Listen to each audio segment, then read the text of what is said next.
વૈરાગ્ય પ્રકરણ શરીર નિંદા. શ્રી રામચંદ્ર કહે, હે મહામુને, મળમૂત્રથી ખરડાયેલું આંતરડા નાડીઓથી ભરેલું નાના પ્રકારના વિકારો યુક્ત અને અંતે મરણધર્મા જે શરીર સંસારમાં બધાયની સામે પ્રકાશિત થાય તે પણ માત્ર દુઃખ ભોગવવા માટે છે. તે થોડા જ ખાવા પીવાના પદાર્થોથી આનંદિત થઈ જાય, થોડી જ ગરમી ઠંડીથી વ્યથિત થઈ જાય. તેથી આ શરીર જેવું ગુણહીન શોચની અધમ બીજું કોઈ નથી. આ શરીર વૃક્ષ જેવું છે. બે ભુજાઓ એની બે શાખાઓ છે, પરિપુષ્ટ ખંભો તેનું થડ છે, બે આંખો એની બખોડ છે, મસ્તકનું સ્થાન તેનું બહુ મોટું ફળ. આ દાંતની હારમાળા પક્ષીઓને બેસવા માટે સ્તંભના જેવો સુંદર આધાર છે. બંને કાન શબ્દરૂપી લકડ ફોડી જેવા પક્ષીઓના પ્રવેશ માટેના પોલાણ છે. હાથ પગની આંગળીઓ એની સુંદર કૂપણો છે. પેટમાં થતો ગોળ ગુલ્મનો રોગ વૃક્ષ પર ફેલાયેલ વેલો છે. આ શરીર કર્મ કરવા માટે પંચભૂતો દ્વારા સંગઠિત થયેલ છે. જીવ અને ઈશ્વરરૂપી પક્ષીઓએ આના પર પોતાના માળા બનાવ્યા. દાંતરૂપી કેસરથી સુશોભિત ઉત્પત્તિ, વિનાશશીલ અને મંદ હાસ્યમય વિકાસયુક્ત હર્ષરૂપી પુષ્પો દ્વારા આ શરીરરૂપી વૃક્ષ હંમેશા અલંકૃત થતું રહે. સુંદર કાંતિ એની છાયા છે. આ દેહરૂપી વૃક્ષ જીવરૂપી પ્રવાસીઓનું વિશ્રામ સ્થાન છે. આને કોનું આત્મી કહી શકાય, કોનું પરાયું?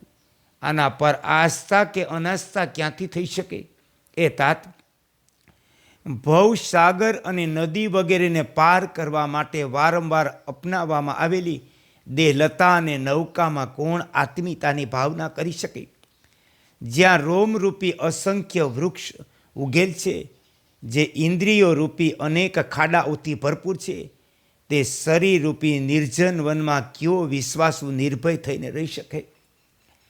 જે સંસારરૂપી વનમાં ઉગ્યું અને વધ્યું છે, જેના પર ચિત્તરૂપી વાનર ઉછળતું કૂદતું રહે, જેનો દરેક અવયવ વિષય ચિંતનરૂપી માંજરોથી અલંકૃત છે, ભયંકર દુઃખરૂપી ધનેડા પડી જવાથી જેમાં બધી બાજુ છિદ્ર અને ઘા પડી ગયા, જે તૃષ્ણારૂપી સાપણનું ઘર છે, જેના પર કોપરૂપી કાગડાએ માળો બનાવ્યો, તેમાં મંદ હાસ્યરૂપી પુષ્પો દ્વારા પ્રગટ થાય, જેમાં મંદ હાસ્યરૂપી પુષ્પો પ્રગટ થાય, ખીલે, એથી જેની બહુ શોભા જણાય.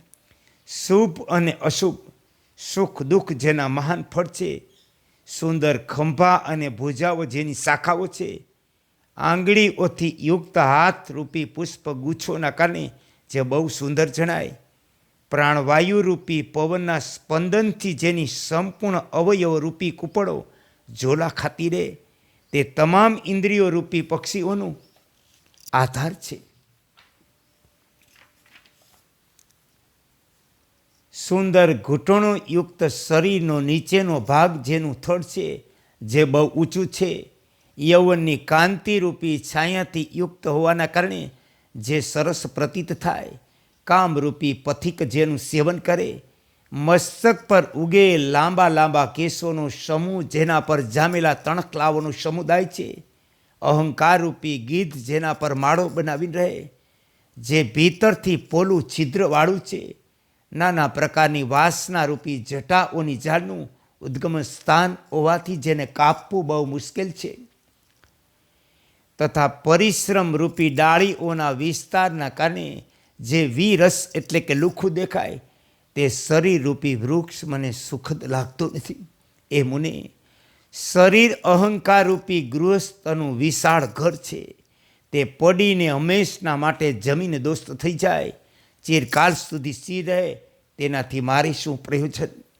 જ્યાં ઇન્દ્રિયરૂપી પશુ લાઈન લગાવીને ઊભા રહે, તૃષ્ણારૂપી ગૃહિણી ઘરના આંગણામાં વારંવાર આટા માર્યા કરે, જેના સઘળાય અવયવોને આસક્તિરૂપી ગેરુ વગેરેના રંગથી રંગવામાં આવ્યા, તે શરીરરૂપી ઘર મારા મનને પસંદ નથી.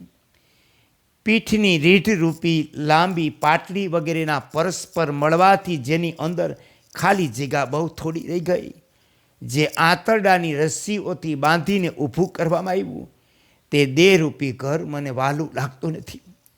જેમાં બધી નસો, નાડીઓ, આંતરડાની રસ્સીઓનો વિસ્તાર છે, જેને રક્તરૂપી જળથી બનાવેલા ગારાથી લીપેલ છે, તે દેહરૂપી ઘર મને ગમતું નથી. ચિત્તરૂપી સેવકે નાના પ્રકારની અનંત ચેષ્ટા દ્વારા જેની સ્થિતિ ખૂબ મજબૂત કરી દીધી. અસત્ય, અજ્ઞાન એ બે જેના મોટા મોટા થાંભલા, તે દેહરૂપી ઘર મને પ્રિય લાગતું નથી. દુઃખરૂપી નાના નાના બાળકોએ જ્યાં રડી રડીને ઘોંઘાટ મચાવી રાખ્યો, ગાઢ નિંદ્રારૂપી સુખ સયાના કારણે જે મનોરંજક પ્રતીત થાય, જેમાં દુષ્ચેષ્ટા રૂપી દગ્ધ દાસી રહેતી હોય, તે દેહરૂપી ઘર મને પ્રિય નથી. એ મુનીશ્વર, જે મળ વગેરે દોષોથી યુક્ત વિષયના સમુદાય રૂપી વાસણો અન્ય ઉપકરણોથી ઠસાઠસ ભરેલ છે, જેમાં અજ્ઞાન રૂપી અથાણું લાગેલું છે, તે દેહરૂપી ઘર મને પસંદ નથી. ઘૂંટી રૂપી આધાર કષ્ટ પર જે પિંડીઓ છે, તે જાણે થાંભલા છે. ઘૂંટણ તેમનું મસ્તક છે, તે પણ જેના ઉરુસ્તંભનો આધાર છે. બંને મોટી મોટી ભુજાઓ બે આડા લાકડાની જેમ જેને મજબૂતીથી ધારણ કરે, તે દેહરૂપી ઘર મને પસંદ નથી.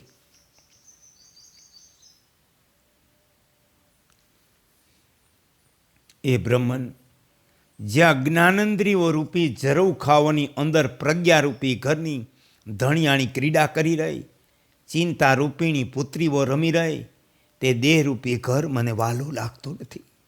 જે માથાના કેસરૂપી સજાથી છવાયેલું છે, કાનરૂપી સુંદર અગાસીઓથી સુશોભિત છે, થોડી લાંબી આંગળીઓ રૂપી કાષ્ઠ ચિત્રોથી સુશોભિત છે, તે શરીરરૂપી ઘર મને પ્રિય લાગતું નથી. જેના સઘળાય અંગરૂપી દિવાલોના સમુદાયમાં રોમરૂપી ભરપૂર જવાન અંકુર ઉગ્યા, જેના સઘળાય અંગરૂપી દિવાલોના સમુદાયમાં રોમરૂપી ભરપૂર જવના અંગુર ઉગ્યા, જ્યાં પેટનો ખાડો કદી ભરાતું નથી, એવું દેહરૂપી ઘર મારે ન જોઈએ.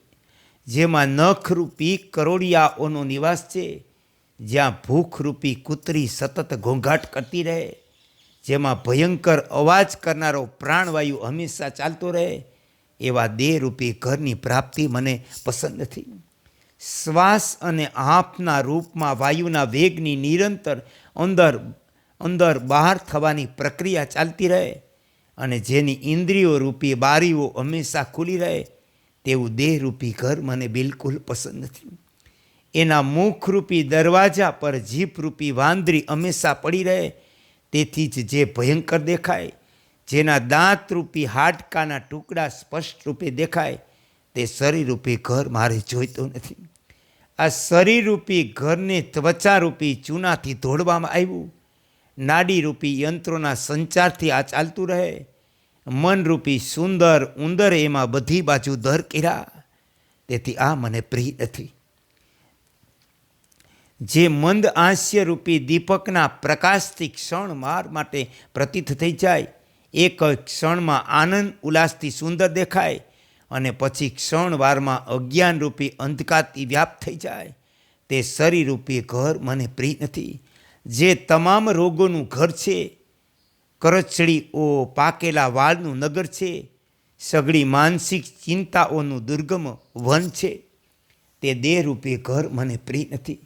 આ શરીર એક બિહામણું વન છે, ઇન્દ્રિયો જ આ જંગલના રીછ છે.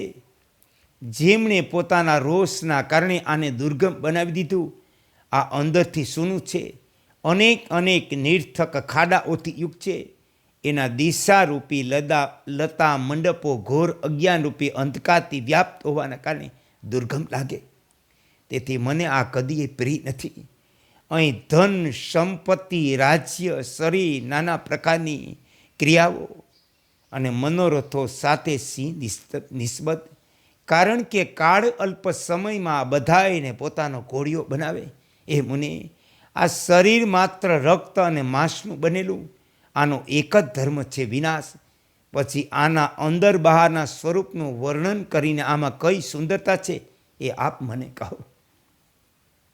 એ તાત જે શરીર મૃત્યુ સમયે જીવનું અનુસરણ કરતું નથી તેનો સાથ છોડી દે તે કેટલું બધું કૃતજ્ઞ છે. પછી તમે કહો તેના પર બુદ્ધિમાન પુરુષની કઈ આસ્થા હોઈ શકે? આ શરીર તે કોમલ કૂપણું જેવું, તે સહેજ વાયુનો સંચાર થતાં જોર જોરથી હાલવા લાગે. આ આધિ વ્યાધિરૂપ સેંકડો કાંટાઓથી ક્ષત વિક્ષેપ થવાના કારણે જર્જરિત જેવું થઈ જાય. આનો સ્વભાવ ક્ષુદ્ર છે, આ કડવું અને નીરસ છે, તેથી જ મને પ્રિય નથી. લાંબા સમય સુધી ખાઈ પી લીધા પછી પણ નવી કૂપણો જેવી કોમળ ક્ષીણતાને પ્રાપ્ત થઈ વારંવાર વિનાશ તરફ દોડે. લાંબા સમય સુધી લોકો પર પોતાનું પ્રભુત્વ સ્થાપિત કરી ધન સંપત્તિનું સેવન કર્યા પછી ન તો એ ઊંચું આવે ન સ્થિરતાને પ્રાપ્ત થાય. પછી આ શરીરનું શા માટે પાલન કરવું?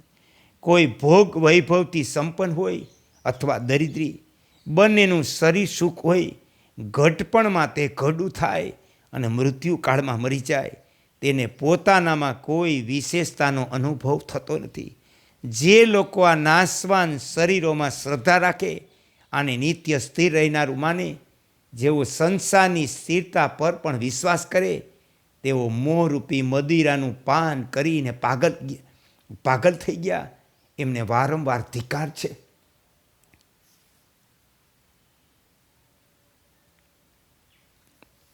એ મુને, હું ન તો આ શરીરનો કોઈ સંબંધી છું, ન શરીર છું, ના શરીર મારું છે, ન હું આ શરીર છું. આવો વિચાર કરીને જેનું ચિત્ત પરમાત્મામાં વિશ્રામ લઈ રહ્યું તે જ લોકો મનુષ્યમાં ઉત્તમ છે. જે માન અપમાનની વૃદ્ધિને પ્રાપ્ત થઈ પ્રચુર લાભથી રમણી પ્રતીત થાય તે દેશપૂર્ણ દૃષ્ટિનો માત્ર શરીરમાં નિત્યત્વનો વિશ્વાસ રાખનારા મનુષ્યને નષ્ટ કરી નાખે. તે દોષપૂર્ણ દૃષ્ટિઓ માત્ર શરીરમાં નિત્યત્વનો વિશ્વાસ રાખનારા મનુષ્યને નષ્ટ કરી નાખે. જે શરીરરૂપી ખાડામાં સૂવે અહંકારનું ચમત્કારિક કાર્ય કરે તે મનોહર શરીરવાળી ભોગ તૃષ્ણામયી દૃષ્ટિરૂપી પિશાચણીઓ કપટથી અમારું સર્વસ્વ હરી લીધું. શરીરમાં નિત્યતાનો વિશ્વાસ રાખનારી આ મિથ્યા જ્ઞાનરૂપી દુષ્ટ રાક્ષસીએ એકલી દીનહીન સદબુદ્ધિને પૂરી રીતે ઠગી લીધી. આ કેટલા દુઃખની વાત! થોડા જ દિવસોમાં જીર્ણતાને પ્રાપ્ત થઈને આ શરીરરૂપી કૂપણો પરના જળના ટીપાની જેમ વિના પ્રયત્ને આપમેળે પડી જાય.